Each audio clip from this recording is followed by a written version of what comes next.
بسم اللہ الرحمن الرحیم۔ السلام علیکم ناظرین، آپ یوٹیوب چینل دیکھ رہے ہیں، میں عمران خان ہوں۔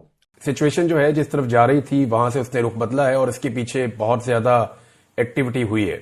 یعنی اگر آپ گزشتہ 15 سے 20 دن کا جائزہ لیں تو چیزیں جا رہی تھی مذاکرات کی طرف، چیزیں جا رہی تھی حل ہونے کی طرف، عمران خان کی رہائی کے معاملات طے ہو رہے تھے اور عمران خان صاحب کو کچھ آفرز بھی کی جا رہی تھی۔ اب آپ نے غور کیا ہوگا کہ عمران خان صاحب، ان کی بہنیں یا ان کی پارٹی کے باقی لوگ، وہ سارے لوگ اب کھل کر کہنا شروع ہو گئے ہیں کہ عمران خان صاحب کو آفرز کی گئی اور انہیں ڈیل آفر کی گئی۔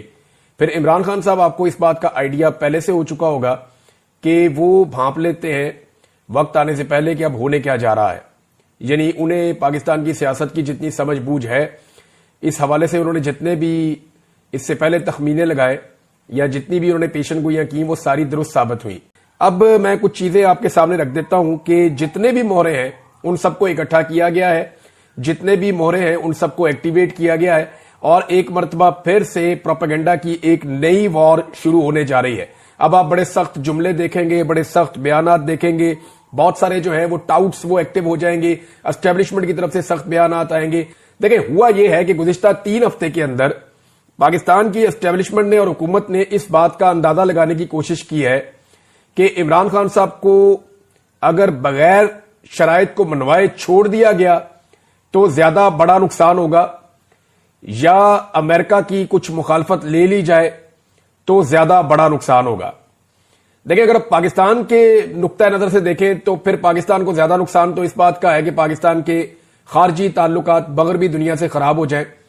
لیکن اگر عمران خان صاحب باہر آ جاتے ہیں اور عمران خان صاحب کے ساتھ تعلقات کو نارملائز نہیں کیا جا سکتا یا عمران خان کو اپنی شرائط پہ نہیں لایا جا سکتا تو پھر اجارہ داری کے لیے بڑا نقصان ہو جائے گا۔ میں آپ کو سمپل یہ کہوں کہ پاکستان میں پاکستان کی اسٹیبلشمنٹ کا توتی بولتا ہے، پاکستان کی اسٹیبلشمنٹ بہت طاقتور ہے، پاکستان کی اسٹیبلشمنٹ جس کو چاہتی ہے ماورائے قانون جیل میں ڈال دیتی ہے، جسے چاہتی ہے وہ جبری طور پہ لاپتہ کر دیتی ہے، جسے چاہتی ہے وہ اسے اقتدار میں لے آتے ہیں، جسے چاہتے ہیں اسے اقتدار سے نکال دیتے ہیں۔ پاکستان کی اسٹیبلشمنٹ کے بہت بڑے بڑے کاروبار اور بہت بڑے بڑے سٹیکس ہیں جن کے بارے میں اب ساری دنیا جانتی ہے، کوئی ڈھکی چھپی بات تو ہے نہیں۔ تو انہوں نے اسیسمنٹ اس بات کی ہے کہ عمران خان اور عمران خان کی پالیسی میں زیادہ نقصان پہنچائے گی یا امریکن پالیسی میں زیادہ نقصان پہنچائے گی۔ تو ابھی جو بظاہر دکھائی دے رہا ہے کہ وہ کسی نتیجے پر تو نہیں پہنچے، لیکن انہوں نے یہ طے کر لیا ہے کہ اگر عمران خان صاحب کچھ شرائط نہیں مانتے تو پھر عمران خان صاحب کے ساتھ کسی قسم کی بات نہیں ہوگی۔ دوسری جانب عمران خان صاحب شرائط مان ہی نہیں رہے۔ عمران خان صاحب کا جو سٹیٹمنٹ ہے اس میں آپ نے دیکھا، انہوں نے کہا جی 10 سال کا منصوبہ ہے، 2 سال گزر چکے ہیں۔ حالانکہ عمران خان صاحب کی حکومت کو گئے ہوئے تو تقریباً 3 سال ہونے والے ہیں، تو انہوں نے 2 سال کیوں کہے؟ اس کے اوپر آپ غور کریں، لیکن اس پہ غور کرنے سے پہلے میں آپ کو ایک سٹیٹمنٹ اس شخص کی پڑھ کے سناتا ہوں جو زیادہ تر خبریں لے کر آتے ہیں اسٹیبلشمنٹ سے، اور اسٹیبلشمنٹ کے ماؤتھ پیس کے طور پہ دھمکیاں لگانے کا کام بھی جو ہے وہ ان کا دن رات جاری رہتا ہے۔ تو جناب ہیں تو یہ ایک صحافی، لیکن انہوں نے اسٹیبلشمنٹ کے بہاف کے اوپر پاکستانی قوم کو بہت دھمکیاں پہنچائی ہیں اور بتایا کہ اب کیا ہونے لگا ہے، ڈنڈے بہت تیز چلنے والے ہیں، مزید ڈنڈا چلنے والا ہے، اور بہت ساری پریڈکشن غلط ثابت ہوئی، بہت ساری صحیح ثابت ہوئی ہیں۔ لیکن ایک چیز جو ہے وہ جو اب کہی گئی یہ بہت امپورٹنٹ ہے، میں آپ کو پڑھ کے سناتا ہوں۔ پیغام جو ہے وہ یہ پہنچایا گیا کہ ادارہ اپنے چیف کی پالیسی سے چلتا ہے۔ میں آپ کو گارنٹی دیتا ہوں 95% لوگوں کو آج کی اسٹیبلشمنٹ کا پتہ ہی نہیں ہے۔ تو ڈنگے ہو کر الیکشن نہیں ملے گا، وہ زمانے گئے، گھوڑے دوڑائیں، ذرا چیک کریں آج کی اسٹیبلشمنٹ کے اندر آپ کے لیے جذبات کیا ہیں۔ 2027 تک تصفیہ نہیں ہوگا، یہ جناب ایک مغیث علی صاحب نے رپورٹ کیا ہے۔ اور لیکن میں آپ کو ایک چیز بتاتا ہوں، دیکھیں اس میں ہمیں جو غور کرنے والی بات ہے وہ یہ ہے کہ 2027 کا تذکرہ کیوں آیا اور عمران خان صاحب نے 10 سال کی بات کر کے 2 سال گزرنے کی بات کیوں کی۔ یہ دونوں چیزیں اس کو آرمی چیف کے ساتھ جوڑ رہی ہیں۔ آرمی چیف جو ہے ان کا آغاز ہوتا ہے 2022 میں، اور اگر 5 سال پورے کرتے ہیں تو 2027، اور عمران خان صاحب اگر 10 سال وہ پورے کرتے ہیں تو پھر 2032۔ تو یہ معاملہ اس طریقے سے عمران خان صاحب نے اور یہ محترم جو ہے ان دونوں نے بتایا۔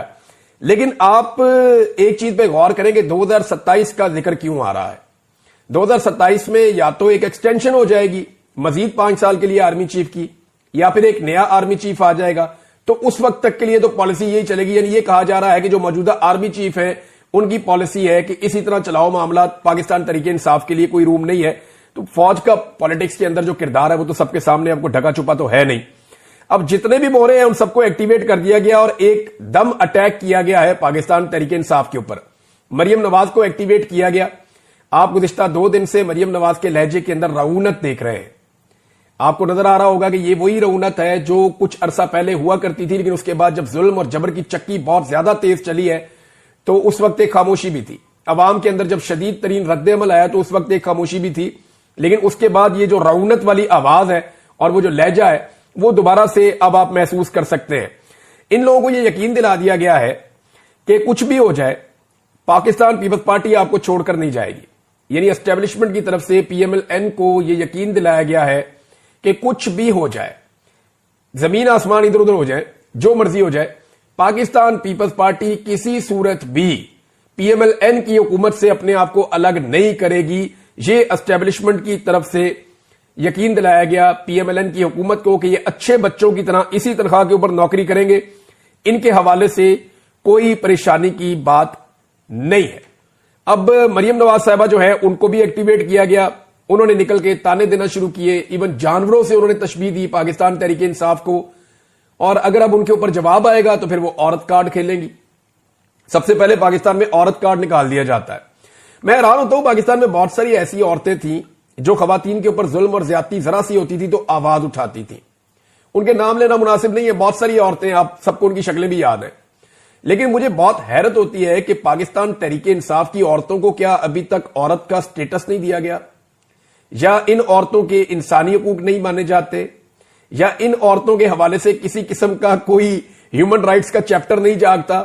یعنی جتنی بھی پاکستان میں ہیومن رائٹس کی تنظیمیں ہیں یا جتنی بھی ہیومن رائٹس سے تعلق رکھنے والی عورتیں ہیں جنہوں نے بہت پیسہ بنایا ہیومن رائٹس کا بار بار نام لے کر، اور باہر سے بڑی انہوں نے فنڈنگ شنڈنگ لی ہوئی ہے، بڑے دورے شورے انہوں نے کھڑکائے ہوئے ہیں، پاکستان تحریک انصاف کی عورتوں کو جب جب مار پڑتی ہے تب یہ عورتیں خاموش رہتی ہیں یا سیلیبریٹ کرتی ہیں.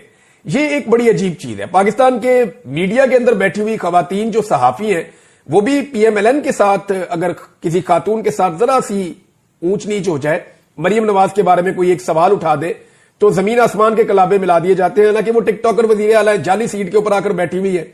بھئی جو سیٹ ہی جعلی ہے، جو حکومت ہی جعلی ہے، اس کی کارکردگی بھی پھر جعلی ہے. کارکردگی کی تو آپ تب ڈسکس کریں نا، جمہوریت میں تو عوام فیصلہ کرتے ہیں کس کا اقتدار ہوگا. رات گئے پاکستان تحریک انصاف نے، وزیر اعلیٰ خیبر پختونخوا نے اڈیالہ جیل کے باہر سے دھرنا ختم کیا تھا. لگ بھگ 2:30 پونے 3 بجے کا وقت تھا، اور پھر یہ اعلان کیا تھا کہ تمام M N As, M P As اور senators supreme court of Pakistan کے باہر پہنچے اور وہاں پہ آ کے دھرنا دے دیں.